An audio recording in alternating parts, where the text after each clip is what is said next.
This is Regenerative Skills, the podcast helping you to learn the skills and solutions to create an abundant and connected future. I'm your host, Oliver Gaucher. Hey there, everybody, and welcome back. So today's episode is going to build on a couple of concepts that I've been exploring from different perspectives. The first is that of the power of community, and the second is different scales of regeneration. Now in this episode, I am joined by my good friend and mentor, Weruschca Kirkegaard. Based in the Netherlands, Weruschca is the co-founder of United Designers International and head of their project management. Her combined experience and knowledge of aesthetics, nutrition, health, and communications brings a multidisciplinary expertise to the design table. She is seasoned in large-scale project management and brings her skills to the larger ecological canvas with site science-based regenerative planning and design from adaptive food production, residential and commercial contexts, to agroforestry and municipal green space. Now, the aspect of community that Weruschca and I explore in this episode is focused on the inner workings and the collaborations of United Designers International, the regenerative design consortium that she co-founded with Dan Halsey. Their organization breaks the mold of most of the conventional businesses which try and hoard market share, or even freelancers that try to do everything themselves so that they don't have to divide up the money that's coming in.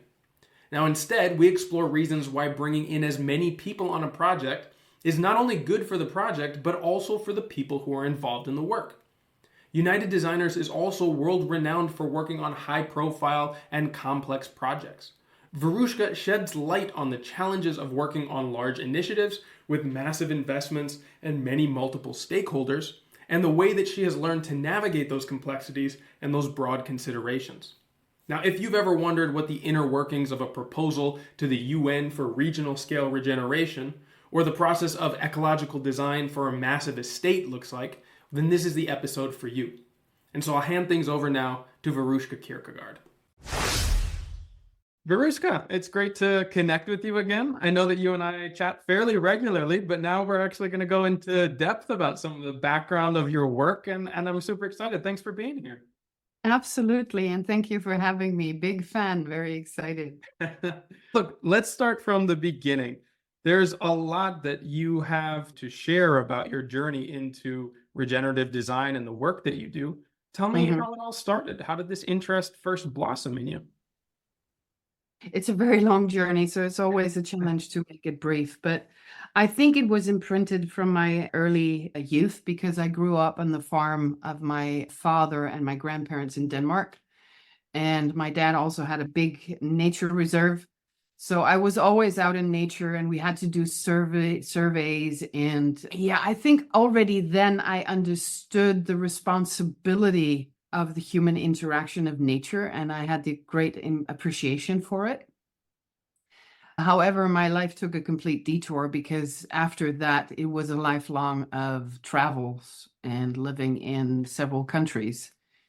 And always being very inquisitive and entrepreneurial, I also explored many fields of work in my adult life. So most of my life I spent as an interior decorator. And I moved on to renovations and restorations in the best possible time. So in the Netherlands, but also internationally, I was privileged to work within the highest, or I should say high-end projects. But it gave me heaps of experience in large-scale projects, in management executions, working with people across borders in many fields. So that was the start. But then around 2009, my life took quite a dramatic turn, and it forced me to reevaluate my professional life. And I went on an exploration, and I think it was that inner child that came back in my mid-30s, and it nudged me to come back to my source, to my origins, to come back home, as it were. And I stumbled upon the permaculture and regenerative practices and ecosystem restoration. And that was a big game changer. So that's how it came. But it wasn't before 2014 that it was clear to me that was my new road. I didn't know how, but I did know that was my new goal. That's super exciting. I've heard from so many people that I've interviewed on this show that taking a permaculture course or being introduced to that design concept was a real turning point for them. And I remember how impactful it was for me as well.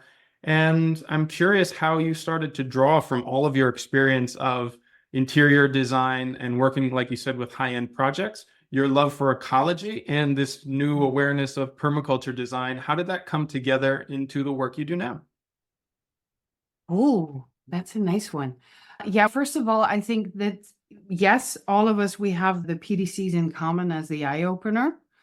But I also have to mention that I think that for myself and a lot of my colleagues, some form of, I'm saying this respectfully, trauma or dramatic instance in life has also preceded that growth. It's like we are forced to come back to what matters, to the root, to the earth, to the soil, literally and figuratively speaking. So I find that quite interesting too. But I had a restaurant. I was working in large scale project management, setting up businesses. So all these different fields, all these different disciplines were aspects that I could take with me into this new world of ecosystem restoration, mainly in the project management section to start out with, because I was a junior. I had a lot to learn. And I think my main driver personally, because I had a lot of experience working with high-end clients across borders, I felt there was already a large representation present in the homesteads, in the farming area. But we also have a lot of wealthy, or not wealthy, but at least estate owners with a lot of land where there's a different way of communicating. There's a different energy. They have different values. And that was my playing field. So I really hoped to be able to integrate those two, to build that bridge for that niche of new clients and spread the word, so to speak. And you're such a good example of something that I love to highlight on this show, which is how useful seemingly unrelated backgrounds can be when people find a way to apply this into regenerative design and like all of your experience in project management and bumping shoulders with people at this different echelon that many of us don't have access to, but that you interacted with as clients very regularly. And being able to bring an ecological perspective, a regenerative perspective into this type of work and this type of clientele. And it just reinforces for me that everybody's experience and skill set and viewpoint is valuable when looked at through this positive lens. Very much so. Also, because I believe that we have to understand, sometimes I encounter a lot of young, very well-meaning, driven designers, how should I say, completely drenched in this inspiration of regeneration and permaculture principles. And it has a certain energy and way of communicating, which I understand. But I think what I can bring to the table is the understanding that one time you're talking to a literate farmer in Haiti, the other time you're talking to a wealthy estate owner or a stakeholder connected to a bank. We have to understand that it has a huge benefit to understand that there's a different kind of communication necessary, a different kind of vocabulary, a different kind of energy that comes to the table when dealing with these different kind of peoples. And I think it's, instead of wanting freedom for all and we can just be ourselves and that attitude, I think there's something very beautiful about the adaptation in respecting each other's differences, cultures, beliefs, status, all that to a certain degree. And that is where I do feel that I have something to contribute to my team, because we can make like these templates about how to communicate within certain cultures and beliefs. We actually even compose our teams to suit that specific region, because there can be certain sensitivities. And I think it's our role to adapt and respect that. And then we get the best results. I think you described that extremely well. And I've had the pleasure of seeing that communication ability and adaptation in person as we've explored trying to do some projects together. Now, before we go deeper into that, let's go a step back and tell me about how your work with United Designers International came about and a little about the organization itself. Oh, yeah. That's a fun one because it was actually it was born out of frustration, mainly my own. I think because many of us, when we venture into this road, we spend many years and incredible amounts of money for our courses, our trainings, certificates, the internships, the experience. Very often we strive to study under all these well-known big names that we all know. But then you do, and then you're left on your own. You have your certificate, and there you are. And most teachers don't even have their own succession plan. There is so little sharing and collaborating. And in these days in general, there's so much efforts in teaching people permaculture or other regenerative skill sets online or offline. But then the struggle to implement the learnings and keeping their heads up starts. And I was caught in the same. I had spent almost 8 years working parallel marketing work to refinance my studies when I was in my mid-30s. That's late. Don't say that. I'm in my mid-30s. No, but that's late. And then huge amounts of money. And everything you earn, nothing else could go. Everything went to trainings. And then there you are. And then in 2019, I started working with my partner, business partner, and co-founder, Daniel Halsey. And he was exceedingly getting into more and more larger projects, also more and more international, and was constantly challenged by having to compose the adequate teams and scale up. So we saw this as a big gap and an opportunity where emphasizing that learning in the practice and good mentorship is what we need, and to collaborate so we could scale up. So that's where it started. But we also realized that when people have more opportunity to practice while earning a living and being mentored at the same time, the progress is going much faster to make a better living and have time and space to progress on the land, but also to help each other and work on bigger goals. So we wanted to bring all these different skill sets together, both entry-level designers and senior designers with their experience, and then make our collective work better, faster, and keep on learning, because that's what we do. We have to adapt. And another different or important aspect is also by doing so, the created resources and assets, because everything that we're doing is new very often. That was shared in or is shared in a safe environment. So it doesn't get lost, but it gets multiplied and accelerated. That's a lot there. Can you tell me how that has actually played out since the founding of the organization? And maybe give me some examples of these principles that you've mentioned up until now, how they look like in practice. I think the most noticeable is that all of us, as I said, we're not a company, we're not employers, we're colleagues, we're all colleagues, we all have the same say. Dan and I may be the drivers, but after that it stops. Everything is done collectively and with voting and check-ins and what have you. But what was very noticeable is so that from origin, we are all independent contractors. And in this discipline and in every other, when you're an independent contractor, you also have to be your own bookkeeper and or accountant and marketeer and salesperson. And it is impossible for everybody to have all these skill sets in-house. And besides that, even if you have them, that's not what you learned for. We want to do the job. So by connecting these forces, we saw that we could actually, some are very good in graphic inputs, others are good in branding, things that are not literally related to our work, but support the identity of the designer so that they can do their work and become better and get more focused on that. So that has proven to be an incredible support network to accelerate people in their growth and in their identity. And what I love most about it is that they find more time and budget to keep on learning, because I think every single one of us, almost every year, we're like, oh, I'm going to do that course. Oh, I'm going to do that training. Oh, I'm going to. So we all share that same energy of growth.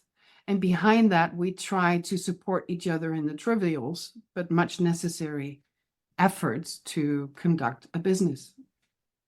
What I love about this description here is that I had independently come to many of the same conclusions in my own design and implementation work, is that I am becoming the bottleneck of my capacities, right? I can't do all of those functions that you mentioned that are necessary to running an effective business.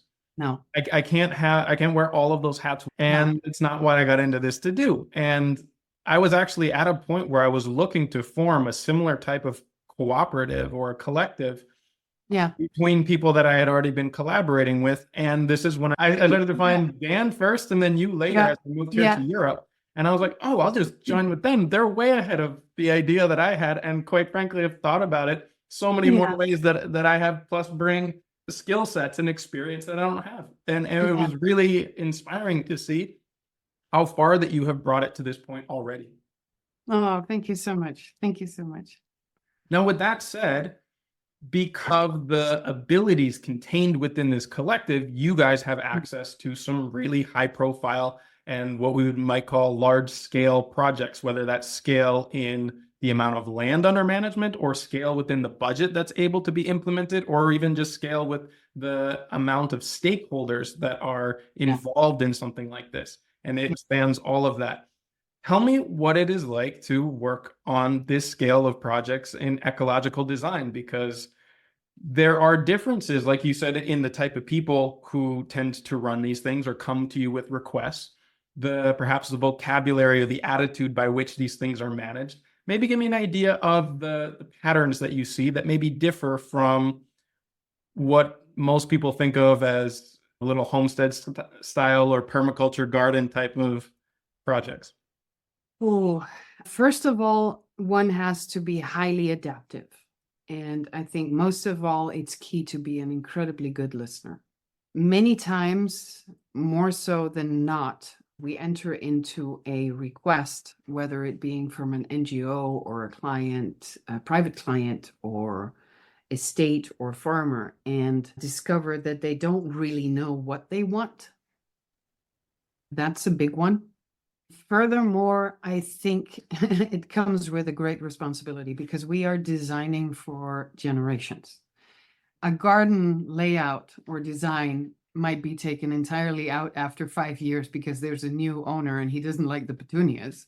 But we have the responsibility to design for future generations, and that is no joke. We have a commitment to go beyond just the ecological considerations, also social, economic, inspirational. That's also why, by the way, we love working with the 4 returns framework. I don't know if it's a topic that you know of or that's been spoken. I've worked closely with Common Lands in the past because I was part of the ecosystem restoration team. And though I haven't covered the 4 returns framework on this podcast, maybe you could give me just a quick overview of what it covers. Yeah, the 4 returns is literally the return of inspiration. So that is about giving people hope and a sense of purpose. The social return, which is about bringing back jobs, education, and the social connections. The natural return, which is restoring biodiversity, soils for healthy and resilient landscapes. And the financial return, the resilient long-term sustainable income for the communities. So I'm not saying we're not 4 returns professionals, but it's a framework which, when we work in the very large landscapes that are either involved or connected or have an influence on larger communities, it is of great value to have almost as a cheat sheet beside you, and also to, for us, especially when we're forming a team, contemplate on which professionals we might want to add.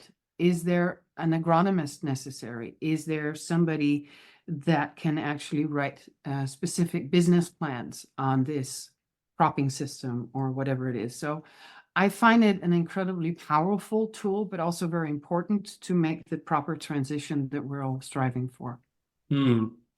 And what other aspects are unique in working at this larger scale? Very often the fact that we have multiple stakeholders, so we have to navigate different levels of persuasion. So many types of approach, very adaptive again, and often a lot of red tape. That is, in this day and age, incredibly frustrating. I don't need to tell you about the red tape in Spain when we're talking about any measures of earthworks or water retention landscapes. So keeping it myself, yeah. yeah, that's a big one. Otherwise, I think we are currently, I can feel more and more so up against some kind of struggle against the reliance on tech. That's an evolution that at least we see happening a lot. And I think the main annoyance is also the amount of money that goes around in those realms as if it's nothing, and we struggle just to make a living, and that can be quite infuriating at times. But also within projects, because they want to introduce certain kind of technical solutions. And that specific debate on regeneration and ecosystem restoration through technology, we feel it does parallel the global dependency on chemical fertilizers, insecticides, and GMO. I know it's a very sensitive topic, but it's a path well known, and we know the pitfalls. Yep. And we are as a collective, we're quite adamant in trying to change this reliance and empower farmers as independent stewards of their land through low-tech solutions and community-taught approaches, because they offer so many more benefits. And it reduces environmental impact, it revives the sustainable farming practices, and it fosters the self-sufficiency that we are looking for. And this specific shift enhances the ecological resilience, but also nurtures the local knowledge. And we need to make these communities the guardians of their own ecosystems and independent of this corporate reliance. But that's an iffy topic. It is. It's very tricky. And the few projects that I've worked on the scale or with the types of budgets and stakeholders that you've mentioned have been difficult to navigate for this same reason, right? A lot of the pitfalls that you've mentioned there, maybe we can go into some of them in concrete examples. And like I've always, even sometimes in smaller scale projects, struggled to communicate the value and the necessity of looking beyond the borders of the land itself and at these community dynamics, these social aspects that are tricky to monitor and to quantify oftentimes, in how important they are to not only informing the design itself, but also for it to have a viable future beyond the capacities of the owners or the stakeholders involved. How have you managed to navigate that with your communication skills and experience so far? Because I know this is something that you really push for, but then not everybody's very open to expanding the scope of what they wanted to include these things. It's tricky, Oliver. It's tricky because in certain situations, first of all, again, as I said, we are not a company, we're not employers. UD is the team. It's everybody that works there. And when we have these big discussions, we actually have group meetings and we discuss the ethics and our goals. So these are also examples. When we have been involved in projects where they want to integrate certain tech, or also, I think maybe an even better example, because we just discussed this topic, in many cases, we have been approached by big funds, big NGOs that want to do these huge landscapes. They have all the terms, all the strategies all in place, but basically it's driving towards creating another monoculture, which will be dependent on an international export. Yeah. Give me an example here, because I think people would love to see how this actually plays out. I can't call names, of course, but certainly. It's just, again, making a certain cash crop. So creating we do our site assessment as we want. We do the water design as needed. We do the biodiversity edges. So they're checking all the boxes that we know of the proper systems for that specific area or bioregion or biome or what it may be. But the end result is striving to support, in a very green way, a very large surface of one single crop which an entire community is going to be relying on, but depending again on an international export, because there is no interest whatsoever in that specific crop in that region. Yeah. And I can think to some examples that I've worked in at these levels yeah, where it's like, okay, all of these, like you said, ecological and social boxes are ticked, yeah, all towards creating an avocado plantation or exactly. a Yeah, coffee plantation, which the yeah, value there is yeah, the commodity export, which, yeah, let's face it, those go in fads. Those yeah, are very susceptible to market yeah, fluctuations. And we have seen historically many boom and bust cycles that yeah. oftentimes even the owners of those do not feel the full implications of. But, you know, the disasters tend to trickle down a lot faster than Yeah, the profits. yeah, yeah, exactly. And basically, what it entails is at the end of the day, if that system fails with all this investment of time and money and efforts, if it fails, there's still no food on the table within this community. That's one. And the second is drawing from that knowledge as a team, going back to what I said, we discussed it as a team, we have come to a point where we're like, okay, dare to say no. We have come to a point where when we are presented with those kind of situations, we also had I have another one with somebody who wanted to do a large landscape in Eastern Europe and all regenerative corn, by the way, community involved. But then they had all these surrounding fields where they were doing other commodity crops and they were going to continue with a Roundup spray. Dare to say no. Yeah. So I think within our team, it's a big one. We have let go of some huge projects because we were like, deep in our hearts, we cannot stand by this as a solution for what we are striving for. Yeah. And yeah, it's hard, especially when you're struggling for your livelihood from everybody in a team. But Sure. yeah, fortunately, we have a team now where we share that same belief and those same ethics. To me, what this illustrates is that you can tick the boxes like we mentioned. We can meet the requirements for the carbon credits or for the biodiversity stamp or whatever new sticker is on your food packaging and really miss the point, right? It's not representative of a paradigm shift of just, it comes back to doing less bad. We're still producing things that are extractive in ways that are not necessarily reflected in the business model on its own, but have repercussions in the community, the stability of a local region, and are not really at all touching in the potential of what could be realized when we continue to look at these through the same types of business models that got us into this situation in the first place, just cleaned up and polished a little bit with a little green paint, right? Yeah, exactly. Very true. So another example, a sensitive one, especially for the entire team, of daring to say no. I think a lot of listeners out there know the NEOM project, the line in Saudi. And refresh me on that one. I've heard of it, but for those who have, it's a megalomaniac build of a miles long line, high rise in the middle of the desert, going all the way out to the sea. But we were actually approached, we and many other of our colleagues, for the landscape.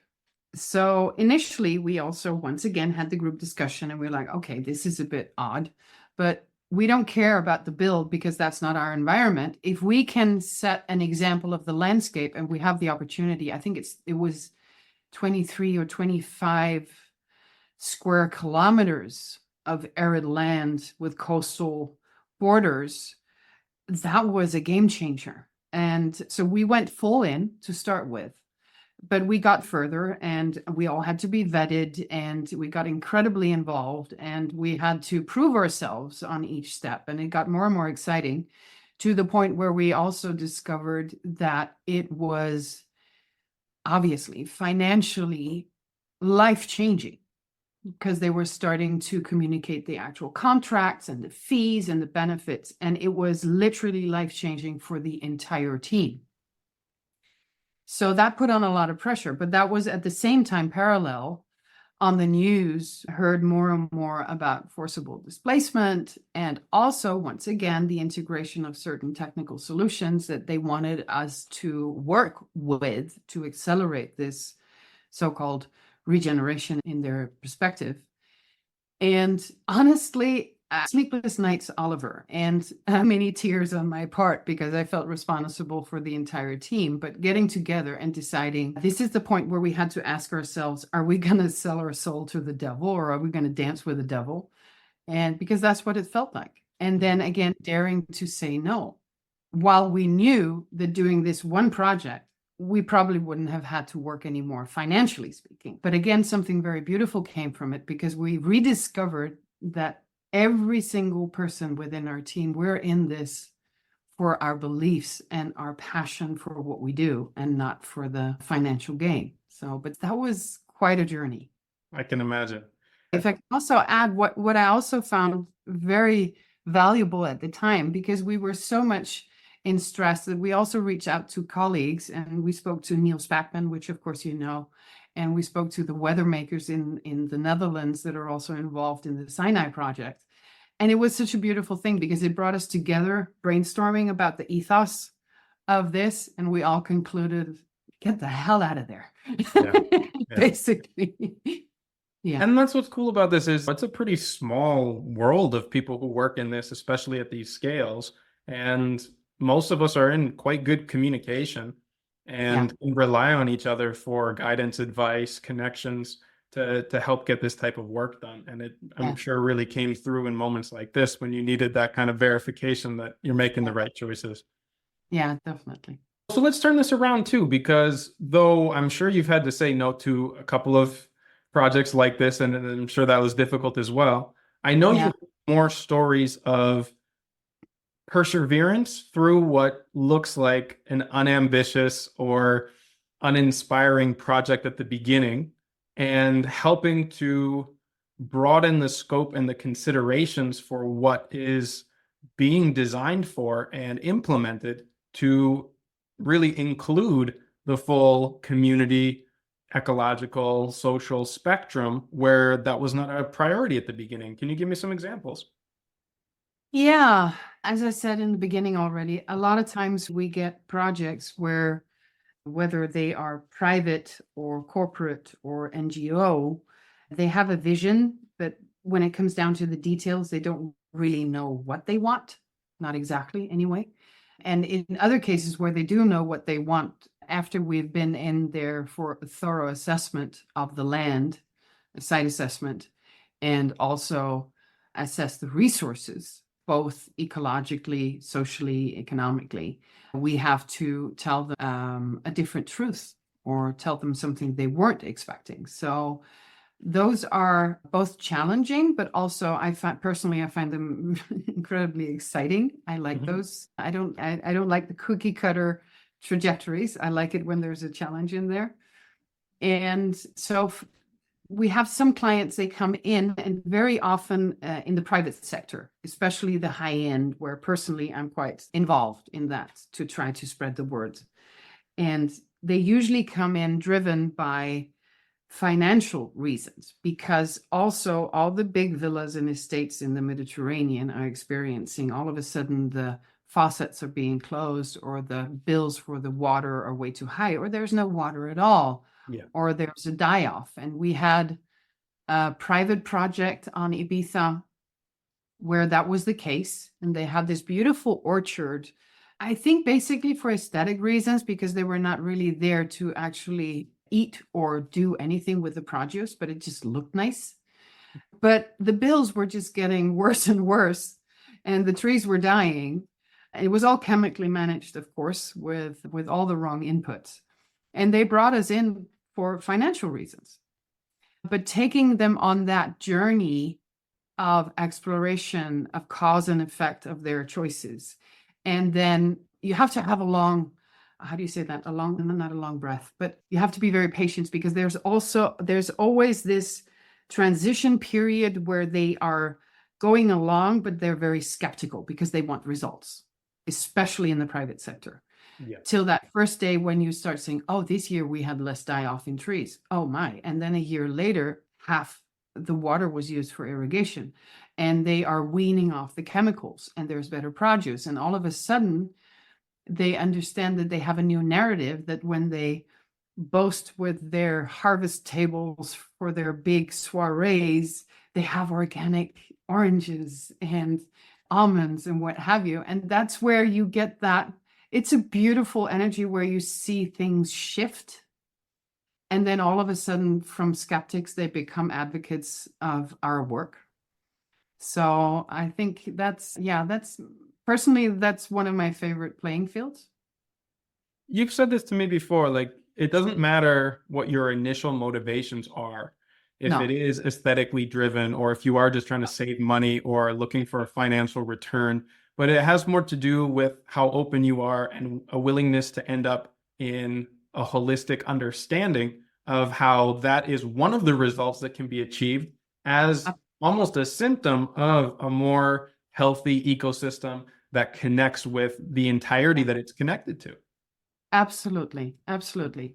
I think that's, again, going back to the beginning where we talked about being able to adapt in vocabulary and in approach of your clients and your approach. It's the same in acknowledging the reason why people come to you. Some are horrible stories of devastation and famine. We also have those. We've done a model farm in Iraq, a Serbian refugee camp. That is of a complete different order to the estate holder that is incredibly pampered but worried about the bills and everything in between. Yeah. And I think, and that's also what excites me about creating United Designers as diverse as possible. We need all of these different peoples that are able to communicate within those different fields in the way that's most suitable, in knowledge, in vocabulary, in culture, in beliefs even. When we work in countries with other beliefs that are very different from Europe, I try to create a team that is fitting to support that, so everybody feels comfortable, because we have one goal and one goal only, and that is to serve the land and the community the best possible. Leave your ego and your prejudice at home. Yeah, and I know that's been one of your main motivations to expand the team as well, so that we can favor local knowledge and expertise whenever possible, and increase or reduce travel bills and outside influence when we have appropriate people. Only through this collaborative concept can something like this really be possible. Because what you do see a lot of is people, and the traditional way of doing business in most cases, trying to eat up as much market share as possible, trying to control a sector so that clients really only have the option to come to you, whether you're the right choice or not. And goes along with a larger trend that I'm starting to see, especially within these regenerative fields, that the rising tide lifts all ships, and sharing work, bringing in outside expertise when that's more appropriate, or knowing when your own capacities are not the appropriate or are too limited, and trying to bring this up as a collective endeavor. This is, to me, one of the biggest potentials of doing work this way. But I would also like to hear from you the challenges of doing it this way, because, you know, the money management is not all centralized. Even though you're all working towards a similar goal, there's a lot of different approaches on how this is done. Tell me about the things that have been difficult in trying this way of operating as a business. Yeah, it's a big one. First of all, because I was saddened for many years by the realization of the lack of collaboration within our field of work on the higher end of things internationally, especially in the Netherlands. But that's also a little bit the nature of the Netherlands. We're an incredible country for NGOs and for businesses, but everybody is very competitive, and they, pardon my French, they steal the shit out of each other all the time.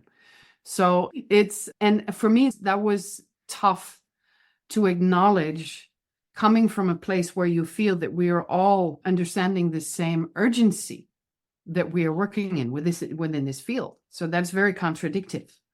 So I think our main goal first with myself and Daniel Halsey is that we test drove, as it were, with a team, trying to see that we share that same belief and we have that same ethic.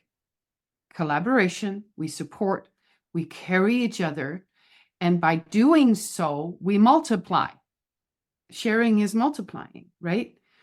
And that was with a lot of pitfalls. And in the beginning, we had way more members that dropped off. So that was a learning curve. But also, I think it's very important for everyone in this line of work doing it or wanting to do it. This is way too important to do on your own. Yeah, that's a really good way. And that is something that people forget, because that ego always comes up. Oh, I have all my certificates. I'm going to start my brand and I'm going to go for, oh, I have a great project. Don't do it on your own ever. That is so hard. And when we are all financially struggling, especially in the beginning, it's very hard to say, listen, and it's the same thing within United Designers. Listen, if every time this pie comes in, we divide it up in as many small pieces as possible. So we have the seniors or the juniors, and we have the specialists and the ones that tag along. Then we always have a synergy of as many eyes on the ball as possible within the skill sets. You always learn from somebody who's younger and less capable than you, always, because they hold up a mirror to your thoughts. It always makes us better. And by making that pie in smaller pieces, effectively what we want to do is become better and faster and just get more pies. So accumulated, we will have the same income. But that is a big challenge, Oliver, to find people that share that thought. I can blissfully say that we have succeeded so far. Our core team now consists of people that support that belief. And that is how we want to move forward. So a lot of people with a lot of opportunities, and we keep on learning and supporting. And also very important, our resources are not lost because we share them in a common library digitally. And we can reach out to each other when we have those small questions on a special species or a growing system or a biome or an animal or a plague. And also, not to forget, it's an incredible joy to be able to work together, because this is a very lonely road as a designer when you're out there on your own. I think that's I can confirm all of the things that you just said. With my limited experience in working with your team, I've already reached out to members who have given me incredible insights in the design of my own place, not even just client work, but my own capacities for accessing knowledge and information and perspectives has grown massively because of the incredible network that this cooperative has access to. And I will be having more interviews with members of the team coming up. They're already scheduled, so it's something. I'm so excited. And there's incredible developments which are too early to be talking about yet. I know things are cooking in the background. But before we go into more of those and building along this idea of a structure that maybe it isn't optimized for anyone making an entirety of their living off of these projects, but is really optimized for diversity of perspectives, opportunities for learning and growth, and collaborative expansion. What does it look like when what you're trying to do is get as many eyes on a project as possible? And what have you seen come out of that way of working rather than dividing it as narrowly as possible, which is, let's face it, how most businesses try and do it? The first word that comes up is magic. I'm sorry, it might sound cheesy, but really it is magic. Lean and mean is really nice. I am an entrepreneur at heart. I'm a wheeler dealer. They call me here at home. That's what I used to do. And I like to cut to the chase, big win and run. That was my origin. But in this field of work, getting in this diversity down to the scale that on a project, we can have one person that's good at communication. We can have one person that's really good at graphics. So they support with beautiful graphics of the proposed systems. We have some that can do the QGIS analysis of the topography. We have others that can do the actual hydrology calculations of stream flow and volumes. Then we have another that knows about the region.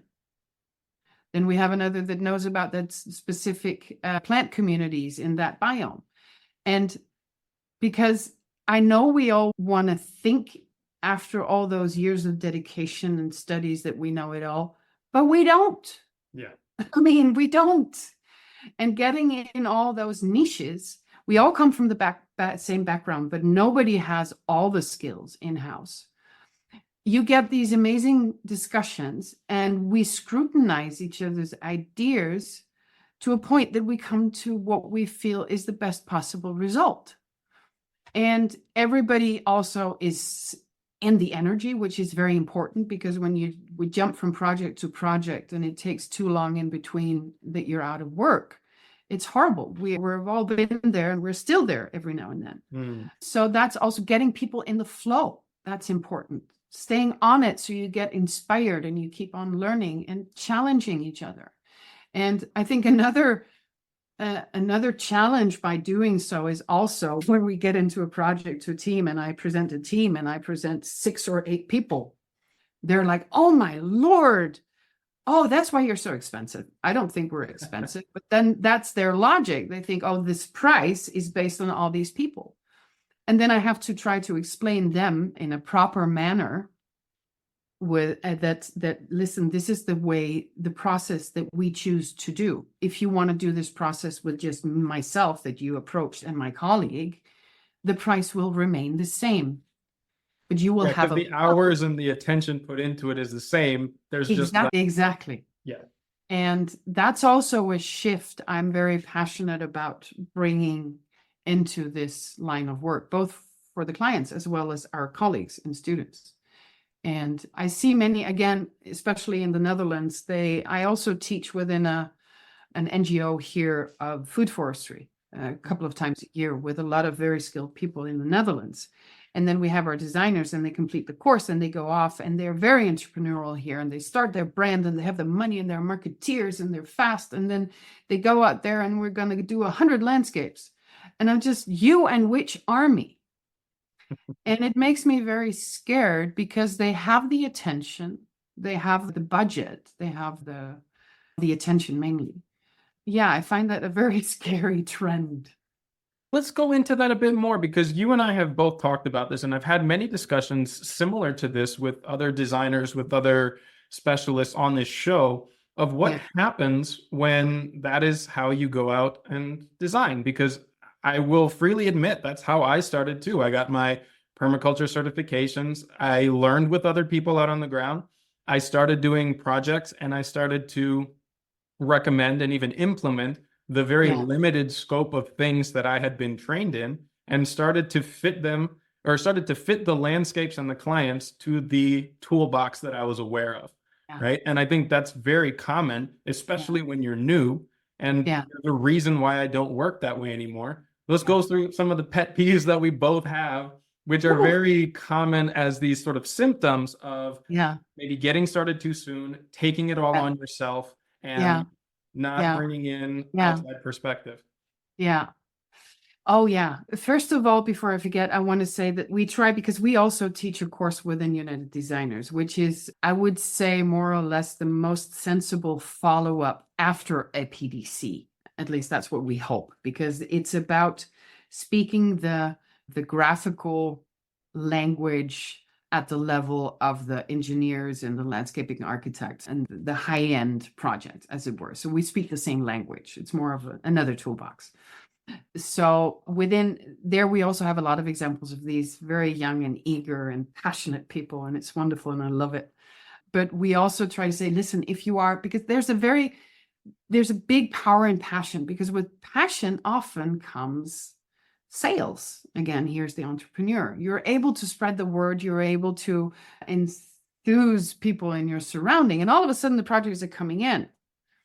And we try to always say, listen, guys, take it on, sell it, do it, but know that as UD, there's an entire team here that can back you up. So you can take on whatever scale and whatever size you want, because we're here to help you. Don't go off and make the mistake by doing it on your own in the beginning. And I'm not saying we're ever the biggest solution. There are other companies that also do it, and other designers or in your region. It's just the context of don't do this on your own. And relating to your example, what you just said, I also had the same. I think I did 5 PDCs. I was an absolute PDC addict. And I also thought I knew it all. And then by chance, and again, feel very privileged and honored by it, I became an ambassador to the ecosystem restoration camps from day one. When John Liu announced the concept in the Netherlands, I stepped in. And later on, I was involved in the first project in Murcia. And that's where I was just head on my nose with the reality that everything I had learned meant absolutely nothing. I couldn't use it because there was the site specificity. There was so much more detail to that landscape. And that is what changed me. And I also remembered from my past professional life, I didn't put a floor layer to bring him in and put up the tiles in the bathroom, right? And it's the same. There is so much intricacy and so much to learn and so many very crucial decisions that we have to make in this line of work. Always try to bring in people that scrutinize you or have more experience or hold up a mirror. Yeah, for sure. So along the lines of what we've been talking about, how have you helped to nurture the growth beyond just getting others involved in the projects that you take on as a cooperative to develop their own skills, to learn more, to generally increase their capacities as designers and collaborators in this space? How have you focused your efforts so far?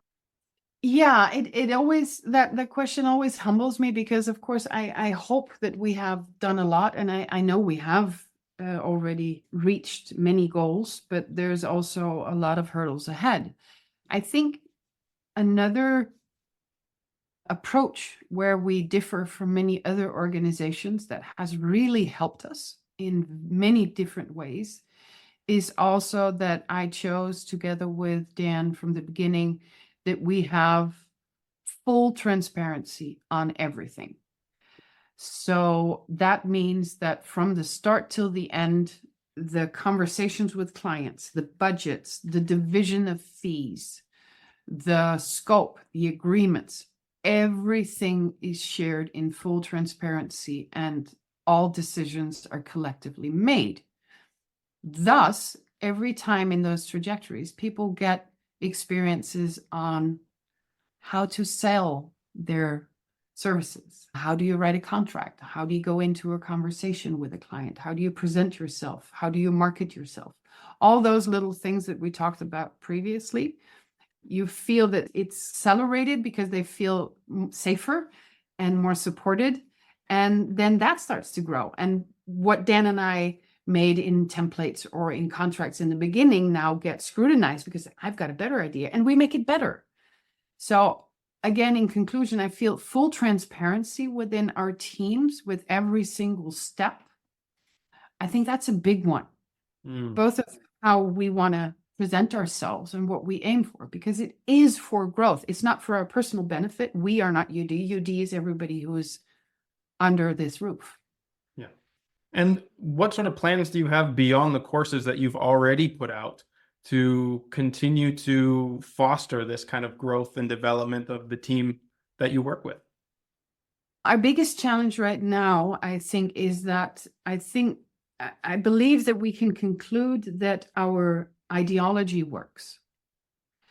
But right now, as for the individual that we spoke about in the beginning, also now as a corporation, unfortunately nowadays you are obligated to spend a certain amount of time on marketing, branding, talks, communications, and all that. And it has been resting on mainly myself, but also some other colleagues. And it's non-invoiceable. Yeah. That's not viable for the long term. You can't keep that. So I feel like we're having the nose on the glass ceiling. We're seeing the growth. It's working. But right now we're very busy in trying to see how can we get either an angel investor or some impact investment or some form of passive income so that we can go into this acceleration and also service all these new designers, because we have a lot of people knocking on our doors and they want to become members and they want to join. And I have to realize that this one-on-one focus is not going to be possible when we scale up. So that's a big challenge. How are we going to keep our identity with the same value for everybody there, the same energy, the same results, not being able to service doing 10, 15, 20 that we're up against now, but then maybe scaling up to 100. So we need some more pillars, I think, within our team that can carry on that energy and those beliefs and inspiration. And my biggest hope is that in the future, it will accumulate like hubs for different biomes. We've also talked about that. We also already now have quite a few amazing names in the Mediterranean climate. And I hope we can help each other to build more hubs so they are more or less self-sufficient in that sense, but that we can always rely on each other from there and just grow and spread, because we all know the urgency and this is what we need to do. Yeah, and collaboration is essential to reaching the potential here, like you've been saying to this point. And it's been really interesting to have these conversations with you about what does the foundation and the framework need to be in place to go beyond what your capacities are currently, where you're starting to hit your ceiling of what you're capable of doing with the structure as it is, and how it can be developed into the next phase of growth. Is not exactly what we're talking about. It's expansion and maybe dissemination or myceliation might be a better way to put it, right? Love it. Yeah. And definitely. there are very few examples of collaboratives, cooperatives working like this that we can draw from. So it feels a little bit like uncharted territory. And I would actually love to hear from audience members out there if you have ideas or examples for the types of challenges that we're talking about and opportunities for collaboration, because I know there are some incredibly skilled and talented people in the audience as well too. So maybe we'll put a call out there. And before we go, Weruschca, can you tell us, first of all, how to get in touch with UDI and get to know more about both the services and the collaborative opportunities that are available? Oh, yeah. Thank you. So we are on uniteddesigners.org. That's our website. You can find us on Instagram, LinkedIn. And if you want to get in touch with me personally, it is europe@uniteddesigners.org. And I always try to plan a personal check-in, whether you are a student not knowing what you want to do with your future, or you are a colleague or an investor. I would love to have the talk. So we need to build those bridges. So very welcome. And I highly recommend all of y'all listening to reach out. She has already been such an incredible mentor and a guidance for me in my design and personal work. And I know she has been for so many other people in the network as well. So thank you for all the help you've given me already. And I really look forward to continue to collaborate moving forward. Thank you so much, Oliver. It's a pleasure.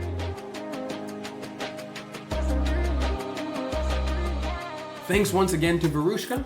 I'll include all of the links that she mentioned in the show notes for this episode, and I really encourage you to take a look at the portfolio of work that United Designers Collective have done around the world in case you're looking for some real inspiration. Now, before we wrap this up, just remember that these episodes are only the beginning of the learning resources, design and coaching services, in-person courses, and interactive community that are available through Regenerative Skills. The Discord server is our free community where you can connect with other like-minded listeners, exchange ideas, stories, tips, and resources, as well as interact with me directly and quite a few former guests from this show. Our Instagram account @regen_skills is the best place to see the projects that me and the team are working on, both for clients and collaborators as well as on our own properties. I'll also be announcing the certification courses, workshops, and gatherings that we've got coming up later this year. If you're interested in getting dedicated support for your own project, you can now schedule a free planning session with one of our team members through the request form on our website. You can also find all the links, show notes, and past resources there at regenerativeskills.com. We truly believe that no matter your experience, your knowledge, abilities, resources, or background, you can be a powerful force for regeneration on this planet, and we're here to help you find your path. So as always, remember to keep taking those little steps every day towards a regenerative future, and I'll be right by your side along the way.